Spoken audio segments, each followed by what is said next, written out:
Bonsoir, mesdames, messieurs, bienvenue au 5 à 7. Donc, en compagnie de Jean-Philippe Paradis, président du groupe de course Octane. Monsieur Paradis, bienvenue au 5 à 7. Bien, merci de m'accueillir. Jean-Philippe, évidemment, la première question que les gens veulent savoir, est-ce que tout est prêt derrière nous? Est-ce que tout est prêt pour accueillir le public ici à Montréal pour ce Grand Prix? Je te dirais que tout est prêt. Comme dans n'importe quoi, quand on se prépare pour la grande visite à Noël, il y a toujours des derniers petits ajustements, mais on sent aujourd'hui beaucoup d'énergie. Le site il est très, très beau. On est vraiment dans la préparation finale des éléments. Donc, je pourrais dire que oui, on a très hâte au week-end, puis on est prêt. Moi, je veux savoir comment vous en êtes venu à occuper ce poste-là. Parce que là, évidemment, l'année dernière, les gens n'ont pas besoin de vous le raconter, évidemment, mais l'année dernière, est arrivé des événements qui ont fait que François Dumontier a quitté. Vous êtes venu en relève. Quel a été votre parcours? Comment vous en êtes venu à occuper le poste que vous occupez présentement? C'est une excellente question. Merci beaucoup de me la poser. Il faut savoir que j'étais déjà engagé un peu avec le groupe de course Octane, mais plus par en arrière. J'étais en charge un peu de toute la planification au niveau de la stratégie financière et tous ces éléments-là. Et évidemment, le Grand Prix, entre autres, appartient à Bell Media. J'étais à l'époque chez Bell Media. J'étais en charge de toute la distribution pour Crave et tout ça. Et il y a eu une occasion, on m'a demandé, ça vous tente-tu d'embarquer dans le défi du Grand Prix? Et c'est comme ça que j'ai décidé d'embarquer. Comme tu le sais, Frédéric, évidemment, on détient les droits de télévision sur la Formule 1, donc c'était déjà quelque chose. Et de mon côté, bien évidemment, j'avais commencé déjà à suivre l'équipe sur comment organiser un Grand Prix. Puis comme tu le sais, c'est une organisation absolument fantastique. Dans le fond, on est une équipe de 36. On monte à 5000 contracteurs durant le week-end. Donc, tu peux t'imaginer comment... C'est un défi de logistique. Tu vas probablement me poser la question, c'est quoi le lien avec ton background? Mais je te dirais, je suis un ingénieur de formation. Donc, c'est très excitant de voir comment ça se construit un Grand Prix en arrière. Donc, j'avais plusieurs années d'expérience. Évidemment, je suis un employé de chez Bell. J'étais un ingénieur et j'ai occupé plusieurs positions au niveau en ingénierie. Donc, naturellement, l'organisation m'a fait confiance pour ce mandat. Mais quand même, c'est votre premier Grand Prix. Alors, de quelle manière est-ce que vous vous êtes préparé? Avez-vous été voir d'autres Grands Prix à l'étranger pour voir de quelle manière ça se déroulait, aller chercher des idées, par exemple? Oui, mais effectivement, une chose est certaine, c'est que depuis que le Grand Prix a été racheté, la Formule 1 a été rachetée par Liberty Media. On sait que la Formule 1 est en pleine croissance. La Formule 1 va rejoindre environ 3 milliards de personnes à chaque année. C'est énorme. Juste pour notre course, on va chercher à peu près 85 millions d'auditeurs à chaque seconde. Donc, c'est un sport qui est rendu global. On voulait savoir comment les autres organisations à travers le monde faisaient pour recevoir un sport qui est en croissance comme ça. Donc, oui, effectivement, j'ai voyagé dans plusieurs endroits. Je suis allé en Italie, en Angleterre, je suis allé aux Pays-Bas, aux États-Unis, en Australie. Je suis allé voir plusieurs Grands Prix qui avaient un lien, entre autres, avec nous, notre Grand Prix ici, où est-ce que je peux emprunter. Je donne un exemple. En Australie, c'est dans un parc public. Donc, tu peux t'imaginer le lien avec le parc Jean-Drapeau.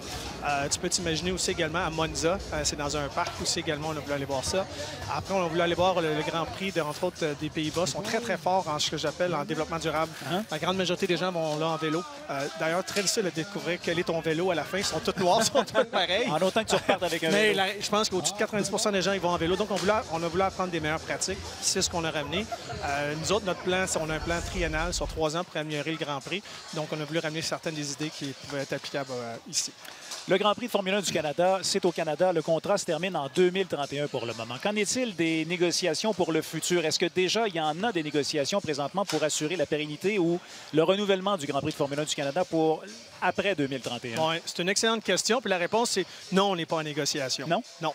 Ce que je peux te dire, c'est que dans le fond, on est en négociation dans le sens à tous les jours, à tous les années, on veut faire mieux pour essayer d'assurer la pérennité de l'organisation. Donc, moi, la manière que je vois ça, c'est pour assurer la pérennité de l'organisation, il faut amener le Grand Prix du Canada comme ce que j'appelle une course de premier quartile à travers le championnat. Et donc, c'est comme ça qu'on adresse le tout. Donc, comme tu as pu voir cette année, il y a plusieurs changements. Tu vas probablement poser des questions. Et nous autres, on est très contents là, où est-ce qu'on s'en va jusqu'en 2031. Et on est convaincus qu'en travaillant comme ça, avec la Formule 1, qui ont été très généreux, qu'on va être capable vraiment d'assurer une pérennité. Mon objectif, c'est de garder la course pour les 100 prochaines années. Donc, je travaille en conséquence avec toute l'organisation, mon équipe, mais aussi tous nos partenaires, le gouvernement fédéral, Tourisme Montréal, le gouvernement du Québec, évidemment la Ville de Montréal. Mais avez-vous l'impression que cette année, c'est une année importante parce que les dirigeants de la Formule 1 regardent de quelle manière ça va se dérouler à Montréal avant d'amorcer, justement, de poursuivre les négociations? On veut voir si on a réussi à corriger ce qui avait été fait, par exemple, l'année dernière. Tu fais beaucoup le lien avec le contrat. Moi, je ne le vois pas comme ça. Je le vois plutôt au niveau de l'expérience, je te dirais, client. Ce qu'il faut savoir, c'est que la Formule 1, quand ils se déplacent dans une ville, c'est environ 3000 personnes qui se déplacent. Ces 3000 personnes-là vont faire 24 courses à travers l'année, qui vont se déplacer dans plusieurs villes. Donc, ils sont reçus dans différents endroits.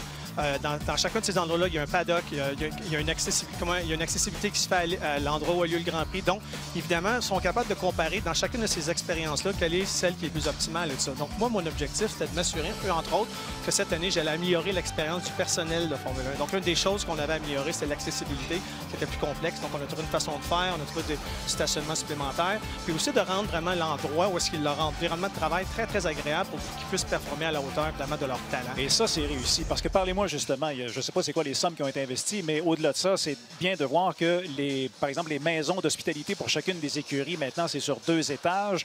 Quels ont été les autres changements également que vous avez apportés? Pas nécessairement pour eux, mais pour la population également, pour les fans qui vont venir voir ça. Peut-être glisser un mot aussi sur l'application. Je trouve ça absolument génial pour se déplacer ici ou pour avoir de l'information. C'est bien pensé, bien fait. Bon, quelques éléments. Oui, effectivement, on a changé les tentes, comme tu as pu voir. On a voulu redonner de l'espace. On a agrandi. Évidemment, on est sur on est entouré d'eau, qui est un endroit formidable quand c'est filmé à la télévision. C'est pas pour rien que la course de Montréal est une des plus belles à regarder à la télévision. Mais un des enjeux qu'on avait, c'est comment on fait pour créer de l'espace. Donc, on a investi vraiment sur des plateformes pour qu'on puisse installer ces tentes-là.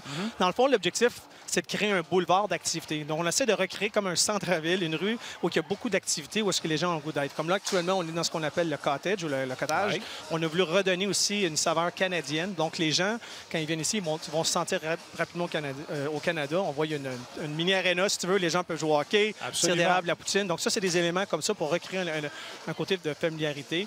On a voulu également s'assurer qu'à travers tout ça, on puisse recevoir les gens avec la nourriture avec ça. Mais il y a d'autres choses que je veux mentionner qui est super important. On a augmenté l'offre en nourriture à environ 50 On a tout. On a du vegan, on a toutes les sortes. On a beaucoup investi aussi. Ça peut paraître bizarre, mais évidemment, s'assurer qu'au niveau, quand les gens ont besoin des urinoirs et tout ça, on a augmenté, je pense, de mémoire de 80 Donc, on a beaucoup investi pour s'assurer d'améliorer ça. Et l'application, bien évidemment, ça allait de soi parce que accéder à l'île, c'est compliqué. Il y a juste 2 ponts. OK? Donc, savoir par où aller, puis vraiment où se promener, on a voulu vraiment donner la chance aux gens d'aller dans l'application, déterminer où est-ce qu'ils veulent aller, puis ça fait un chemin pour eux. On se sert de ça pour donner aussi des offres alimentaires, de l'information.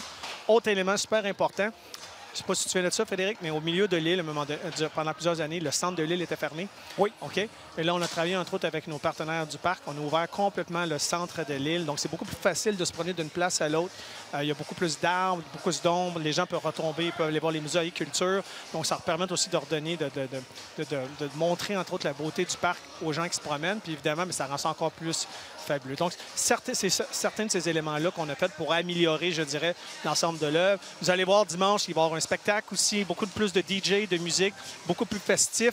On a beaucoup travaillé aussi pour s'assurer que quand les gens quittent, arrivent par le métro, c'est plus facile le tri des gens quand ils arrivent sur l'île. Donc, la circulation va être beaucoup plus facile pour arriver sur le site et pour quitter. Et les gens, justement, comment ça a été la vente des billets? Est-ce que ça s'est bien déroulé? Parce que j'ai vu que tout récemment, il y avait encore des billets à vendre, par exemple. Est-ce que ça s'est bien passé? Bon, première chose, que ça va excessivement bien. Je te dirais, les billets... 2 semaines après le Grand Prix, on les met en vente. 50 étaient déjà vendus. Okay. Là, actuellement, on se parle, on est à 99,99. Ce sont des billets additionnels qu'on rajoute. Okay. On a rajouté aussi des nouvelles loges. On a changé aussi. On fait plus d'activation à la plage, chose qu'on ne faisait pas autant avant. Donc, on cherche vraiment à maximiser vraiment le site qu'on a là. Dernière question, Jean-Philippe Paradis. Allez-vous avoir le temps de regarder la course malgré tout? Parce que je vous vois vous promener et puis évidemment, vous êtes un homme très, très occupé à votre première année. Allez-vous au moins avoir le temps de vous asseoir pour regarder votre Grand Prix? Bon, premièrement, un des premiers mandats que je dois faire durant le week-end, c'est saluer les gens, les remercier, bâtir du développement d'affaires. C'est vraiment important pour moi parce que je cherche à bâtir l'année prochaine. Je tiens aussi à te mentionner que j'ai mentionné à mon équipe, il faut que je donne l'exemple, de prendre plaisir. Ça dure 4 jours, un Grand Prix. Donc, c'est important pour tous les efforts qui sont mis, qu'on travaille très fort, mais en même temps qu'on prenne plaisir. Donc, oui, je m'engage à regarder la course. Peut-être pas complet, mais regarder les moments clés. Jean-Philippe, président du groupe de course Octane, un très grand merci d'être venu nous voir ici aujourd'hui au 5 à 7. C'est très apprécié. Bon week-end, bon Grand Prix. Merci beaucoup de m'avoir